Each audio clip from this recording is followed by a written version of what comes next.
విడవలూరు మండలం దంపూరు గ్రామ పంచాయతీలోని రామచంద్రాపురం కాలనీలో అతిసార వ్యాధి ప్రబలుతోంది. జ్వరం, వాంతులు, విరోచనాలతో గ్రామస్తులు మంచాన పడుతున్నారు.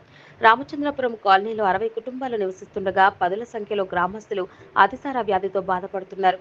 విషయం తెలుసుకున్న వైద్య ఆరోగ్య శాఖ అధికారులు గ్రామంలో వైద్య శిబిరం ఏర్పాటు చేసి బాధితులకు చికిత్స అందిస్తున్నారు. పలువురు ఇళ్ల వద్దే చికిత్స పొందుతుండగా మరికొందరిని హాస్పిటల్కు తరలించి వైద్యం అందిస్తున్నారు. అతిసారాకి కలుషిత నీరు గాని, ఆహారం గాని కారణమై ఉండొచ్చని అనుమానిస్తున్న అధికారులు గ్రామంలో పారిశుద్ధ్య కార్యక్రమాలు చేపట్టారు. తాగునీటిని పరీక్షల నిమిత్తం ల్యాబ్కు పంపిన అధికారులు వ్యాధి ప్రబలకుండా గ్రామస్తులకు అవగాహన కల్పిస్తున్నారు. గ్రామంలో వారం రోజుల పాటు వైద్య శిబిరం ఏర్పాటు చేసేందుకు చర్యలు చేపట్టారు.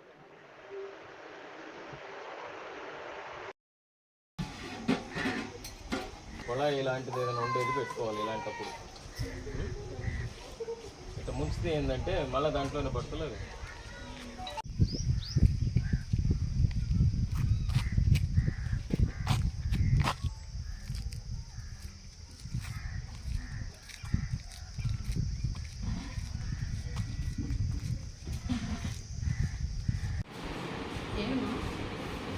మధ్యాహ్నం వచ్చారు. ఫస్ట్ అట్లా ఉంది. ఇప్పుడు మార్నింగ్ ఆఫ్టర్ ట్రీట్మెంట్ మేము కూడా డిహైడ్రేషన్తో వచ్చింది. బాగానే ఉంది. మేము కూడా డిశ్చార్జ్ చేస్తాం.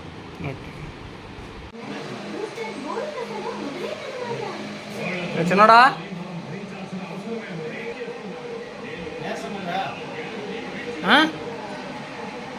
ఏ విరోచనాలా?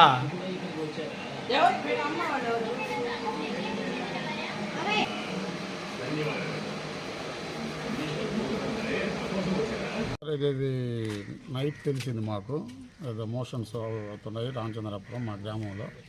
సరే నేను అప్పుడే వచ్చి హాస్పిటల్కి పంపించాము. తెల్లారి డాక్టర్ గారు అందరూ హెల్త్ వాళ్ళు అందరూ వచ్చారు. అవి పైపులు లీక్ అవుతున్నాయని చూసాం, తవ్వించి చూసాము, అక్కడేమో లీక్ కాలేదు. మళ్ళీ వాటర్ కూడా శాంపిల్స్ పంపించాము. ఆ వాటర్ రిజల్ట్స్ వస్తే వాటరా లేదా ఫుడ్డా తెలియదు. ఈ పైపులు మాత్రం లీక్ కాలేదు ఎక్కడ. నేను నిన్న 2 సార్లు తవ్వించాను. మొత్తం శానిటైజ్ కూడా చేస్తున్నాము, బ్లీచింగ్ అంతా. ఇప్పుడేం ఇబ్బంది లేదు. ఒక 3-2 హాస్పిటల్లో ఉన్నారు. మేము ఇప్పుడు 24 గంటలు ఇక్కడే ఉండి పర్యవేక్షిస్తున్నాం. డాక్టర్ గారు, పంచాయతీ సెక్రటరీ అందరూ వచ్చున్నారు.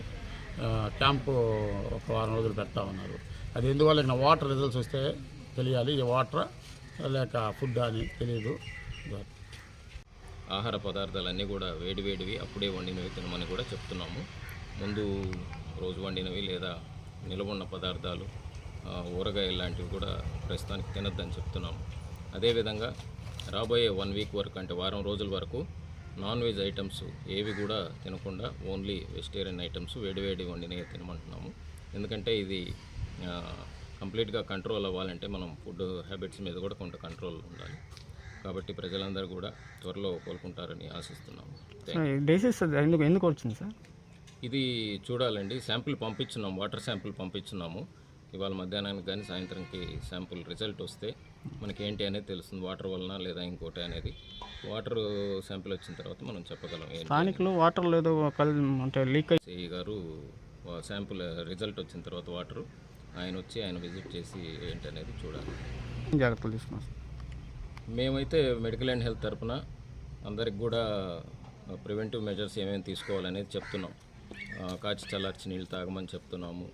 ఎవరికైనా ఇబ్బంది ఉంటే ఇమీడియట్గా మాకు ఇన్ఫామ్ చేస్తే మేము ట్రీట్మెంట్ ఇవ్వడం జరుగుతుంది. అవసరమైతే దగ్గరలో ఉన్న హాస్పిటల్కి షిఫ్ట్ చేసి వాళ్ళకి ట్రీట్మెంట్ ఇచ్చి వాళ్ళ ప్రాణాపాయం ఏం లేకుండా చేయడం కోసం చేస్తున్నాము.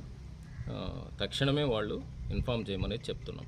ఏం జరిగినా కూడా, ఎటువంటి చిన్న విషయం వచ్చినా కూడా మాకు ఇన్ఫామ్ చేస్తే ఇమీడియట్గా వాళ్ళకి ట్రీట్మెంట్ అనేది ఇవ్వడం జరుగుతుందని చెప్తున్నాం. అదేవిధంగా ఇందాక మీకు చెప్పినట్టు కాచి చల్లార్చి నీళ్ళు తాగాలి, ఇంటి చుట్టుపక్కల పరిసరాలు పరిశుభ్రంగా ఉంచుకోవాలి, వేడివేడి ఫుడ్స్ తినాలి. ఇవన్నీ కూడా చేస్తే రాబోయే కాలంలో మళ్ళీ రాకుండా నివారించుకోవచ్చు. ముఖ్యంగా దంపూరు పంచాయతీలో మనకి రామచంద్రాపురం గ్రామంలో మనకి ఈ అతిసార కేసులు రిపోర్ట్ అయినాయి. రిపోర్ట్ అయిన వెంటనే కూడా 2 medical officers, doctor Amarnath Reddy గారు, నేను డాక్టర్ వెంకటేష్, తర్వాత ఆశాలు, ఏఎన్ఎంస్, సర్పంచ్ గారు, తర్వాత MLHD అన్ని టీంలు కూడా ర్యాపిడ్ రెస్పాన్స్ టీం అని ఒకటి ఉంటుంది. ఆ ఆ ర్యాపిడ్ రెస్పాన్స్ టీంలో భాగంగా మనం అక్కడికి వెళ్ళి ఈవెన్ ఆర్డబ్ల్యూఎస్ ఏఈ గారు హరికృష్ణ గారు, తర్వాత సర్పంచ్ గారు అందరూ కూడా ఎంపీడీఓ గారి సహకారంతో అక్కడ ఎంక్వైరీ చేయడం, తర్వాత తనిఖీ చేయడం జరిగింది. ఆ తనిఖీలో భాగంగా మనం వాటర్ పైప్ లైన్స్ ఎక్కడెక్కడ డ్యామేజెస్ ఉన్నాయో, తర్వాత లో లయింగ్ ప్లేసెస్లో ఎక్కడైతే మురుగునీళ్ళు దానికి అనుసంధానంగా ఉన్నాయో, తర్వాత ప్రజల ఆహారపు అలవాట్లలో ఏమైనా ఎక్కడైనా ఫంక్షన్స్ జరిగాయా, తర్వాత వాళ్ళు ఏమన్నా సామూహికంగా ఏదైనా ఫంక్షన్స్ కానీ అలాంటి ఇన్సిడెంట్స్ ఏమైనా జరిగాయా అన్నీ ఎంక్వైరీ చేసుకొని అక్కడ ఉన్న కేసులను కూడా ఒక 5 మంది దాకా అడ్మిట్ అయ్యారు బయట. వాళ్ళందరూ కూడా అదే రోజు డిశ్చార్జ్ అయిపోయారు. మనకి ఇక్కడ రామతీర్థంలో రామచంద్రాపురం గ్రామం నుంచి 2 కేసులు పెంచలమ్మ, సీనయ్య ఇద్దరు రావడం జరిగింది. ఇద్దరు కూడా కొంత డిహైడ్రేషన్తో ఉన్నారు. తర్వాత వాళ్ళని ట్రీట్మెంట్లో భాగంగా వాళ్ళని అడ్మిట్ చేసుకొని ట్రీట్మెంట్ ఇచ్చిన పిదప ఈరోజు నిన్న మధ్యాహ్నం మాకు జాయిన్ అయ్యారు. ఈరోజు మార్నింగ్ ఇప్పుడు డిశ్చార్జ్ చేస్తున్నాము. జనరల్ కండిషన్ అంతా కూడా బాగుంది. బీపీ, వైటల్స్ అవన్నీ కూడా నార్మల్గానే ఉన్నాయి. తర్వాత ఫర్దర్గా గ్రామంలో టామ్ వేయడం, తర్వాత శానిటేషన్లో భాగంగా, తర్వాత ఫ్రైడే డ్రైడేలో భాగంగా ప్రజలు ఎటువంటి మెజర్మెంట్స్ తీసుకోవాలి, అవగాహన కార్యక్రమాలు, తర్వాత టిల్ ద లాస్ట్ కేస్ మనకి క్యూర్ అయ్యేంత వరకు కూడా కంటిన్యూస్గా మెడికల్ క్యాంప్స్ కండక్ట్ చేయడం జరుగుతుంది. అదేవిధంగా మందులు కూడా అన్నీ కూడా ఇంటింటికి క్లోరిన్ ట్యాబ్లెట్స్ సరఫరా చేయడం, తర్వాత మెజర్మెంట్స్లో భాగంగా వాళ్ళని పరిశుభ్రత గురించి, వ్యక్తిగత పరిశుభ్రత గురించి తొలగించే విధంగా వారికి అవగాహన కల్పించి దాదాపుగా తగ్గుముఖం పడుతుంది ఇప్పుడు మనం చూస్తున్నాము. అయినప్పటికీ కూడా ఇటువంటి కేసులు పునరావృతం అవ్వకుండా తగిన చర్యలు తీసుకొని ప్రజల్లో అవగాహన కల్పించి ఖచ్చితంగా దీని నుంచి తగు చర్యలు తీసుకొని నివారించే దిశగా జరుగుతుంది.